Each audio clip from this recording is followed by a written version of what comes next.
जय श्री राम, जय जय हनुमान, जय बागेश्वर धाम। दोस्तों, इस वर्ष साल 2023 में 10 नवंबर को धनतेरस मनाया जाएगा और हमारे शास्त्रों के अनुसार धनतेरस पर कुछ न कुछ खरीदने का प्रावधान भी है, क्योंकि धनतेरस के दिन आप जो भी चीज़ खरीदते हैं उसमें दोस्तों 13 गुना बढ़ोतरी होता है। इसलिए लोग धनतेरस के दिन वाहन खरीदते हैं, बहुत सारे लोग गहने खरीदते हैं, सोना चांदी खरीदते हैं। हमारे शास्त्रों में भी धनतेरस के दिन सोना चांदी खरीदना बेहद ही शुभ माना गया है। तो दोस्तों, आज की इस वीडियो में मैं आप लोगों को धनतेरस संबंधी संपूर्ण जानकारी देने वाला हूं, इसलिए वीडियो को बिना भगाए अंत तक जरूर देखिएगा और चैनल पर नए हैं तो चैनल को सब्सक्राइब कर बेल आइकन को भी जरूर दबा दीजिएगा। दोस्तों, इस साल धनतेरस के दिन सिर्फ 2 रुपये का यह एक चीज आप अपने घर ले आएं और फिर देखें चमत्कार, आपकी किस्मत बदल जाएगी। दोस्तों, इतना धन बरसेगा कि आप संभाल नहीं सकेंगे। जी हाँ दोस्तों, आपके धन आने के सभी मार्ग खुल जाएंगे और इतना धन आएगा कि आप कल्पना भी नहीं कर सकते हैं। दोस्तों, बस आपको आज के इस वीडियो में बताए हुए इन 5 चीजों में से कोई भी एक चीज को धनतेरस के दिन अपने घर ले आना है। देखिए दोस्तों, धनतेरस पर भगवान धन्वंतरी की पूजा होती है। धन्वंतरी को आयुर्वेद का जन्मदाता और ज्ञाता माना जाता है। बहुत ध्यान से सुनिएगा और समझिएगा दोस्तों, जो बातें आज मैं बताने जा रहा हूँ, क्योंकि तभी ये बातें आपको समझ में आएंगे। और इस दिन हमें क्या खरीदना चाहिए यह भी मैं आप लोगों को आगे बताऊंगा। सिर्फ 2 रुपये का चीज इस दिन बहुत ही सस्ती और खास मात्र कुछ ऐसी चीजें होती है जिसे खरीदने पर हमारे जीवन से रोग और शोक ये दोनों मिट जाते हैं और जातक को सुख समृद्धि की प्राप्ति होती है। आप अपने सामर्थ्य के अनुसार आज के इस वीडियो में बताए गए कुछ ऐसी सामग्री हैं जिसे आप खरीद सकते हैं। अब आखिर जानते हैं कि धनतेरस के दिन हमें क्यों खरीदना चाहिए, बाकी दिन क्यों खरीदना नहीं चाहिए। तो देखिए दोस्तों, धनतेरस का जो दिन होता है यह धन प्राप्ति का सर्वश्रेष्ठ दिन माना जाता है। धनतेरस के दिन जो भी वस्तु खरीदते हैं उसमें 13 गुना प्रभाव ज्यादा बढ़ जाता है। देखिए, मान के चलिए आपने धनतेरस के दिन कोई वाहन खरीदे तो उस वाहन में 13 गुना ज्यादा प्रभाव बढ़ जाता है। यानी कि उस वाहन में इतना ज्यादा प्रभाव हो जाता है कि कभी भी उस वाहन से आपकी दुर्घटना नहीं होती है, कभी किसी को नुकसान नहीं पहुंचती है। कहने का मतलब है कि धनतेरस के दिन जो भी चीजों का खरीदारी आप करते हैं उसमें आपको शुभ फल की प्राप्ति होता है।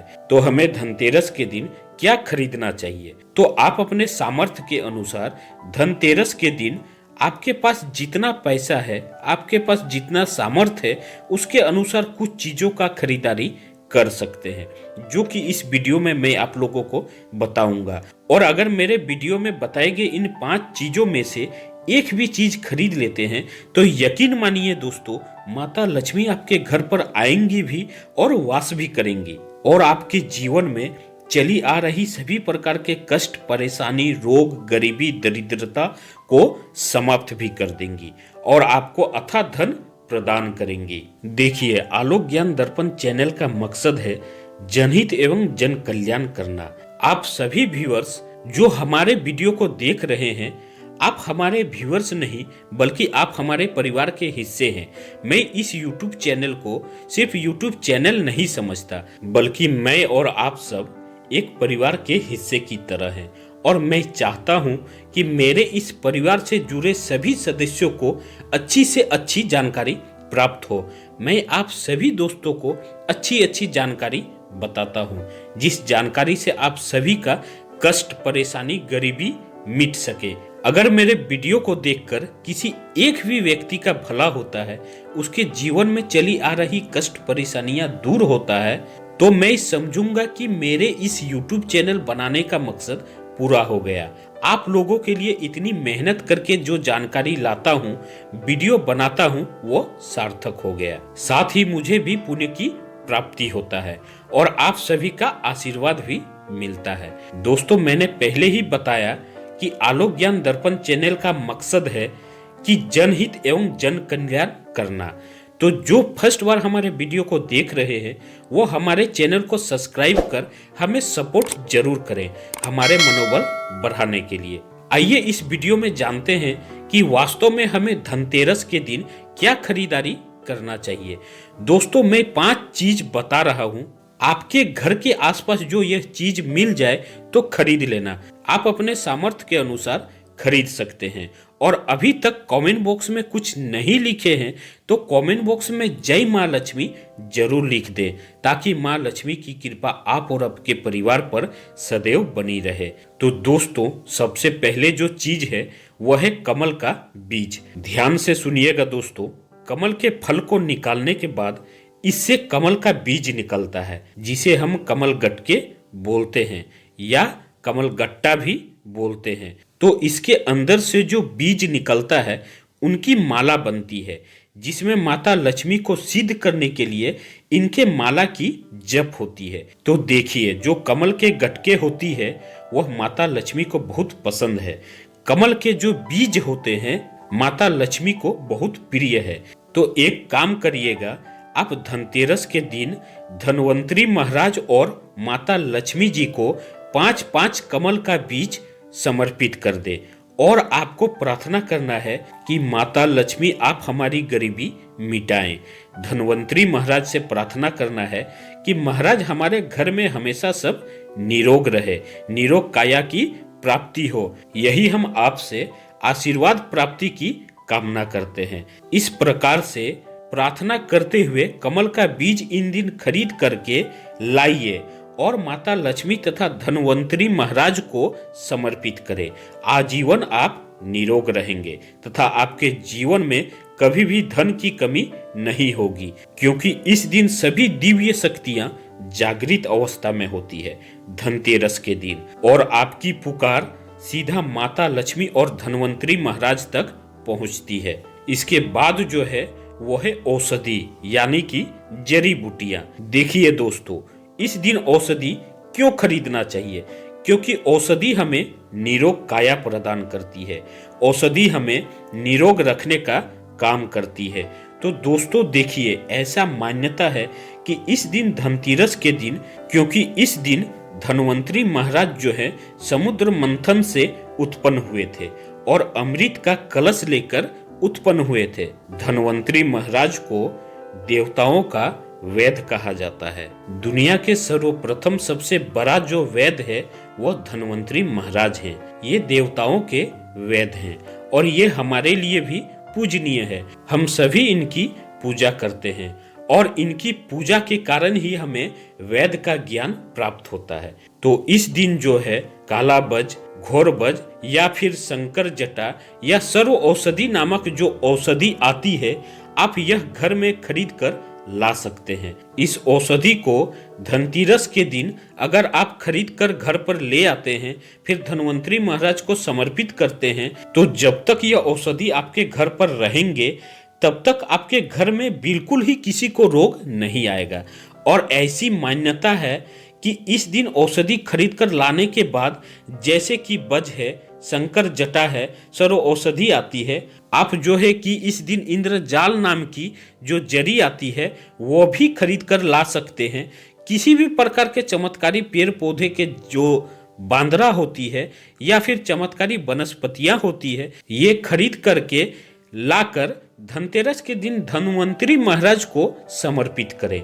ऐसा कहा जाता है कि इस दिन समर्पित करने के बाद जो औषधियां होती है, जो जड़ी बूटियां होती है, वह जागृत अवस्था में हो जाती है। मान के चलिए कि किसी को लंबे समय से बीमारी चल रही है और वो ठीक नहीं हो रही है, तो इस दिन समर्पित किए गए औषधि की 2 से 3 बूंद जो लंबे समय से बीमार पड़े हुए हैं, चलने फिरने में असमर्थ हैं, तो उसके नाक में अगर इसके 2 से 3 बूंद जो आप औषधि ला रहे हैं उसके 2 से 3 बूंद डाल दें, तो वह व्यक्ति भी कुछ ही दिनों में स्वस्थ होकर चलने फिरने के लायक हो जाता है। कहने का मतलब है कि इस दिन सभी प्रकार के जो औषधि होती है उसे जागृत करने की जरूरत नहीं पड़ती है, वह स्वयं जागृत होती है।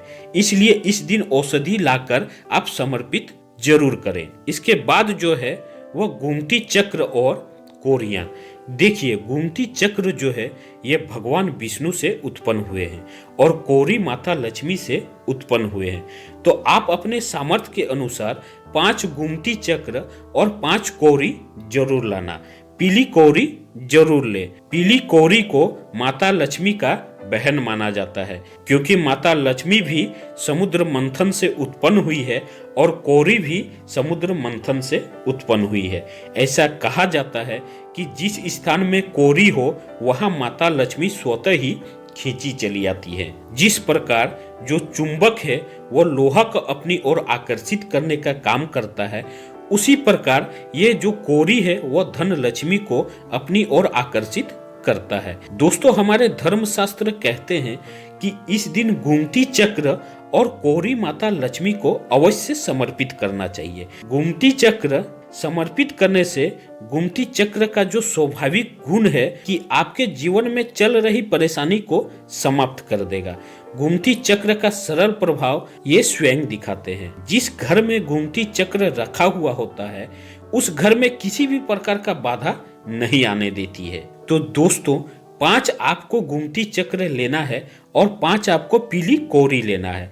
अगर आपका सामर्थ्य हो तो 21 गोमती चक्र और 21 पीली कौरी जरूर लें और आप इसे धनतेरस के दिन माता लक्ष्मी को समर्पित जरूर करें। या फिर घर के किसी बच्चे को नजर दोष लगी है या घर में किसी बच्चे को जल्दी नजर दोष लग जाते हैं तो एक काम जरूर करना। इस दिन गोमती चक्र को ध्यान से सुनिएगा दोस्तों, इस दिन गोमती चक्र को लाल कपड़े में बांधकर जो छोटे बच्चे को नजर दोष लग जाते हैं उसे पहना दे।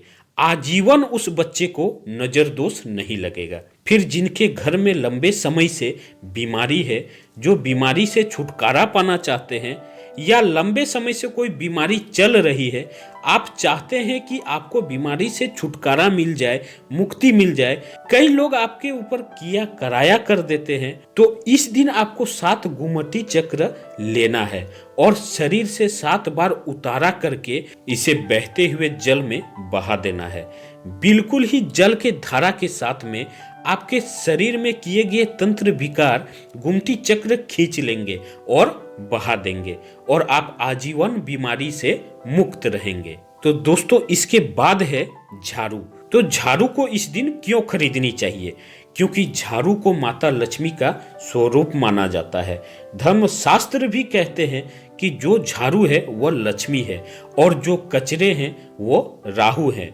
तो जो झाड़ू है वो हमारे घर से कचरे को बाहर फेंकने का काम करते हैं। झाड़ू से हम कचरे को साफ करते हैं, कचरे को बाहर निकालते हैं। देखिए दोस्तों, झाड़ू को लक्ष्मी कहा जाता है, तो झाड़ू रूपी जो लक्ष्मी है वो हमारे घर से कचरे रूपी राहु को बाहर फेंकने का काम करता है। जहां पर गंदगी वातावरण होता है वहां पर राहु आते हैं, वहां पर केतु आते हैं, फिर वहां पर नकारात्मक प्रभाव भी बढ़ने लगता है। इसलिए झाड़ू घर में रखने से नकारात्मकता दूर होती है और सकारात्मकता लाते हैं। इसलिए झाड़ू को लक्ष्मी का ही स्वरूप माना गया है। तो आपको धनतेरस के दिन एक जोड़ा झाड़ू जरूर लाना चाहिए। आपको जोड़े के स्वरूप में झाड़ू लाकर जैसे देवी लक्ष्मी जी की पूजा करते हैं उसी प्रकार आपको झाड़ू की भी पूजा करना है और इससे आपको प्रार्थना करना है कि हे माता लक्ष्मी, हमारे घर पर पूरे साल पूरे वर्ष अन्य धन्य की कभी कमी ना हो। इस प्रकार आपको प्रार्थना करना है क्योंकि झाड़ू को माता लक्ष्मी का ही स्वरूप माना गया है। तो इसके बाद है धनिया। तो देखिए, धनिया का जो संबंध है वो सीधा धन की देवी माँ लक्ष्मी से होता है। देखिए, आज भी धनतेरस के दिन ग्रामीण क्षेत्र में धनिया बोए जाते हैं। ऐसा माना जाता है कि धनतेरस के दिन कोई भी व्यक्ति घर में धनिया खरीद करके ले आए और इसे बो देते हैं तो ऐसे व्यक्ति के जीवन में जैसे जैसे धनिया आकार में बढ़ना शुरू होते हैं वैसे वैसे व्यक्ति के जीवन से सभी प्रकार के कष्ट और परेशानियां समाप्त होने लगती है। चाहे धन संबंधी परेशानी हो या चाहे किसी भी प्रकार की परेशानी हो, वह परेशानी दूर होता है। तो क्या करना है आपको, देखिए आपको मार्केट से एक मुट्ठी धनिया खरीद करके लाना है। आप चाहे तो 1 किलो खरीद करके भी ला सकते हैं, लेकिन जो उपाय मैं बता रहा हूँ इसमें आपको एक मुट्ठी धनिया ही लेना है। एक मुट्ठी धनिया को आपको लाल कपड़े में डाल लेना है। फिर इसे आपको माता लक्ष्मी जी के श्री चरणों में समर्पित कर देना है। फिर आपको प्रार्थना करना है कि माता इस धनिया से हमारा दुर्भाग्य दूर हो। इस प्रकार से प्रार्थना करके कुछ धनिया को आपको अपने घर के मसाले में डाल देना है पीस करके, और कुछ धनिया को आपको अपने घर के आंगन में या गमले में बो देना है। जैसे जैसे धनिया उगना शुरू होंगे वैसे वैसे आपके प्रगति होना शुरू हो जाते हैं। फिर ये लगाए हुए धनिया को, जो कच्चे धनिया होता है, इसे आप सब्जी के रूप में प्रयोग कर सकते हैं। आप चाहे तो इसका चटनी बनाकर भी खा सकते हैं। जैसे जैसे आप इसे खाना शुरू करेंगे वैसे वैसे आपके जीवन में प्रगति होना शुरू हो जाएगा और आपके जीवन से सभी प्रकार के कष्ट और परेशानियां समाप्त होने लगेंगी। तो देखिए दोस्तों, आज मैंने इस वीडियो में 5 उपाय बताए हैं। सबसे सरल उपाय जिससे आपका भला होगा, आपका कल्याण होगा। तो आप अपने सामर्थ्य के अनुसार इन 5 में से कोई भी एक वस्तु को धनतेरस के दिन अपने घर पर जरूर खरीद के ले आइएगा। इससे आपके जीवन में चली आ रही सभी प्रकार के कष्ट और परेशानियां समाप्त होंगी। तो दोस्तों, आज का यह वीडियो आप लोगों को कैसा लगा हमें कमेंट बॉक्स में जरूर बताएं। साथ ही कमेंट बॉक्स में जय मां लक्ष्मी जरूर लिखें, ताकि माता लक्ष्मी की कृपा आप और आपके परिवार पर सदैव बनी रहे। तो दोस्तों, वीडियो अगर अच्छी लगी हो तो वीडियो को लाइक करें। चैनल पर नए हैं तो चैनल को सब्सक्राइब कर बेल आइकन को जरूर दबा दें। मुझे उम्मीद है दोस्तों कि मेरे द्वारा दी गई जानकारी से आप सभी को संतुष्टि मिली होगी। तो आज के लिए बस इतना ही। मिलते हैं इसी तरह के और एक नॉलेजेबल वीडियो के साथ। तब तक के लिए जय श्री राम, जय जय हनुमान, जय बागेश्वर धाम।